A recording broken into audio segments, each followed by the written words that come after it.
इस chapter number 1 यानी कि जो हमारे पास चैप्टर नंबर 10 है बुक में, इसका लास्ट टॉपिक स्टार्ट करने लगे हैं, जिसका नाम है रिपल टैंक।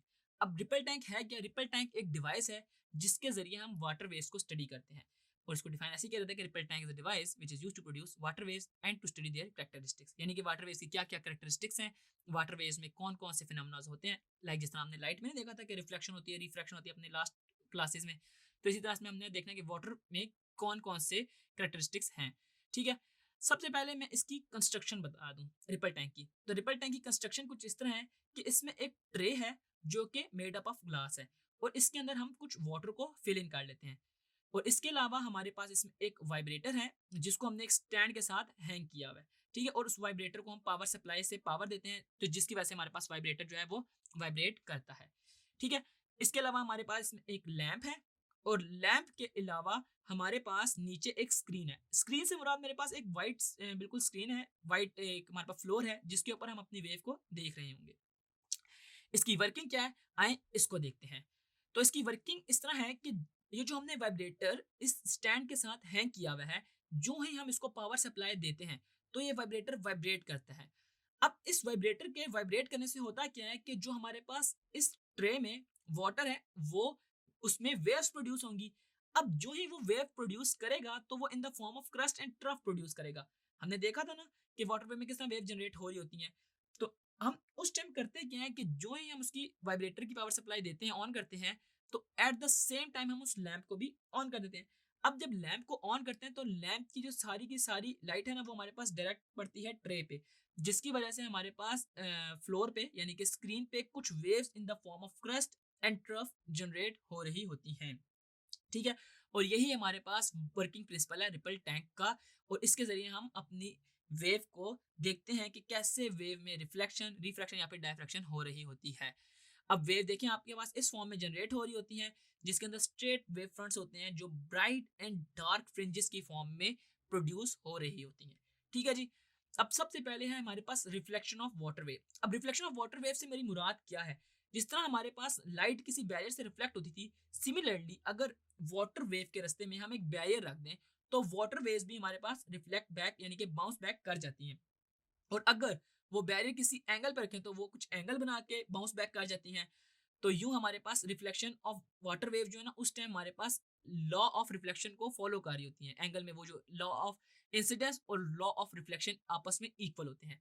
और रिफ्लेक्शन ऑफ वाटर वेव को डिफाइन कैसे किया जाता है कि when a wave moving in one medium fall on the surface of another medium, they bounce back into the first medium such that the angle of incidence is equal to the angle of reflection. ये कौन सा वाला case है जिसमें हमारे पास tilted barrier रखा है? जो ही हम बैरियर को टिल्ट करके रखेंगे तो हमारे पास वो लॉ ऑफ रिफ्लेक्शन को ओबे कर रहा होगा।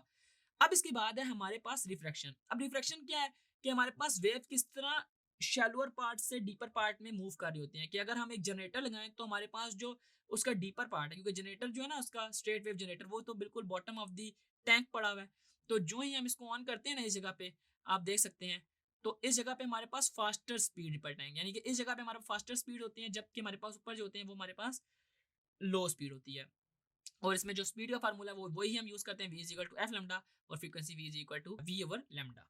ठीक है, अब रिफ्रैक्शन ऑफ वाटर वेव में क्या हो रहा है कि हमारे पास जो है ना एक मीडियम से दूसरे मीडियम में वेव अंदर जा रही होती है। रिफ्लेक्शन में तो वो बाउंस बैक कर देती है, तो वो क्या करती है, वो अपने एंगल ऑफ इंसिडेंस और एंगल ऑफ रिफ्लेक्शन को चेंज कर लेती है, यानी कि जिस डायरेक्शन में जा रही थी वहां से कुछ ना कुछ बेंड कर देती है अक्रॉस द नॉर्मल, जिस तरह हमारे पास यूजुअली रिफ्रैक्शन ऑफ लाइट में हो रहा होता है। और उसको डिफाइन कैसे करते हैं कि when a wave from one medium enters into the second medium at some angle, its direction of travel changes. मैंने आपको बताया ना कि वो सेम डायरेक्शन में नहीं बल्कि उस नॉर्मल के अक्रॉस अपनी डायरेक्शन को कुछ चेंज कर रही होती है, और वही हमारे पास रिफ्रैक्शन ऑफ वाटर वेव कहलाता है। ठीक है, अब है हमारे पास डायफ्रैक्शन ऑफ वाटर वेव। अब डायफ्रैक्शन ऑफ वाटर वेव क्या है कि हमारे पास ना किसी एजेस और कॉर्नर से लाइट का बेंड हो जाना। ठीक है, अगर फॉर एग्जांपल एक हमारे पास एक बिल्कुल प्लेन सी स्ट्रिप हो और उसके अंदर हम एक ना होल कर दें, तो उस होल के ऊपर जो ही हम लाइट मारेंगे ना तो लाइट वहां से ना हमारी मूव करेगी, एक लेजर लाइट बन के नहीं बल्कि वहां से ग्लो करना शुरू होगी, यानी कि वेव फ्रंट उसके जनरेट होंगे। अब ये क्या है, ये एक काफी डिटेल्ड कॉन्सेप्ट है कि यहाँ पे जो मैं ये बात बताना चाह रहा हूँ ना कि यहाँ से ना लाइट बिल्कुल एक ना लेजर लाइट की फॉर्म में नहीं आती, बल्कि वो वेव फ्रंट की फॉर्म में आती है, और वो अपने आप को प्रोड्यूस कर रहे होते हैं, अपने आप को बड़ा कर रहे होते हैं। पिछला वेव फ्रंट अगले वेव फ्रंट को सपोर्ट कर रहा होता है, और यही हमारे पास डायफ्रैक्शन ऑफ वाटर वेव कहलाता है। अब ये हमारे पास होल भी हो सकता है, ये हमारे पास एक बड़ी सी स्लिट या बड़ा सा स्ट्रिप भी हो सकता है, जिसके अक्रॉस हमारे पास डायफ्रैक्शन ऑफ वाटर वेव के फिनोमेना को हम स्टडी कर रहे होते हैं। और इसको डिफाइन कैसे किया जाता है कि द बेंडिंग और spreading of wave around the sharp edges और कॉर्नर्स ऑफ द ऑब्स्टिकल्स और स्लिट। ऑब्स्टिकल्स से मुराद मेरी वही बैरियर्स हैं जो हमने रिफ्लेक्शन ऑफ वाटर में पढ़े थे, मगर उसमें हमारे पास स्लिट या होल नहीं था, उसमें किसी किस्म का सुराख वगैरह नहीं था, जिसकी वजह से हमारे पास सारी की सारी वेव बाउंस बैक करती थी। इसमें हमारे पास वेव जो है उस एजेस के अक्रॉस मूव कर जाती है, उस एजेस के साथ साथ आगे निकल जाती है। ठीक है, अब इसमें हम एक ना आखिरी ना एक न्यूमेरिकल करते हैं, एक न्यूमेरिकल एग्जांपल है, और इसी के साथ हमारा ये चैप्टर कंप्लीट हो जाएगा। अब हम इसमें एक नई एग्जांपल को स्टार्ट करते हैं और इसी एग्जांपल के साथ हमारे पास जो ये चैप्टर है वो कंप्लीट हो जाएगा। वो एग्जांपल हमारे पास 10.3 बुक के हिसाब से कि a student performs an experiment with waves in water. The student measure the wavelength of wave to be 10 centimetre. यानी कि वो जो वेव जनरेट कर रहा है वो हमारे पास उसकी जो वेवलेंथ है वो है 10 सेंटीमीटर।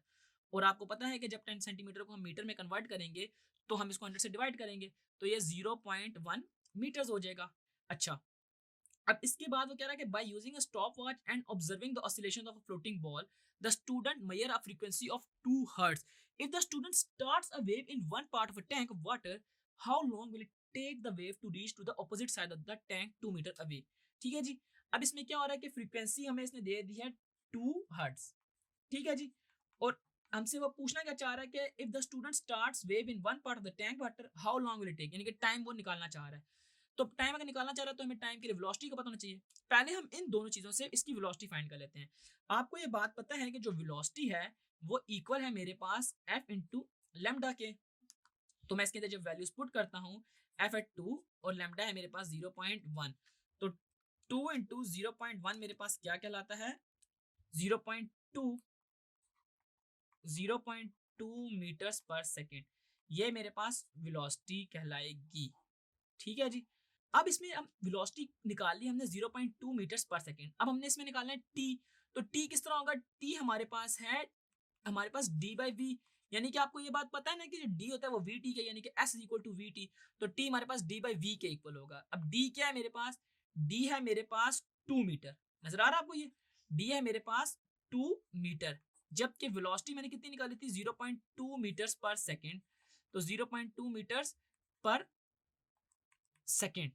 तो जब मैं इसमें इसको मैं मीटर को सेट कर देता हूँ कि जब मैं 2 को 0.2 से डिवाइड करूंगा तो मेरे पास हमारा आंसर आएगा time is equal to 10 seconds, यानी कि आपको 10 सेकेंड लग रहे हैं एक वेव को उसमें जनरेट होने में। ठीक है, तो आपने देखा इस चैप्टर में कैसे हमने वेव्स को स्टडी किया, इसके अलावा हमने सिंपल हार्मोनिक मोशन को काफ़ी डिटेल में देखा। इसके अलावा हमने वेव की डिफरेंट टाइप्स को देखा, हमने वाटर वेव को स्टडी करने वाले ऑपरेटर्स यानी कि रिपल टैंक को काफी डिटेल में पढ़ा, जिसकी अभी हमने एक रिसेंटली एग्जांपल भी सॉल्व की। आई होप आपको इस चैप्टर के तमाम टॉपिक समझ आए होंगे। अभी तक के लिए इस वीडियो में इतना ही। See you in the next video with a new topic. Until then, this is Irsa from tutorial.pk।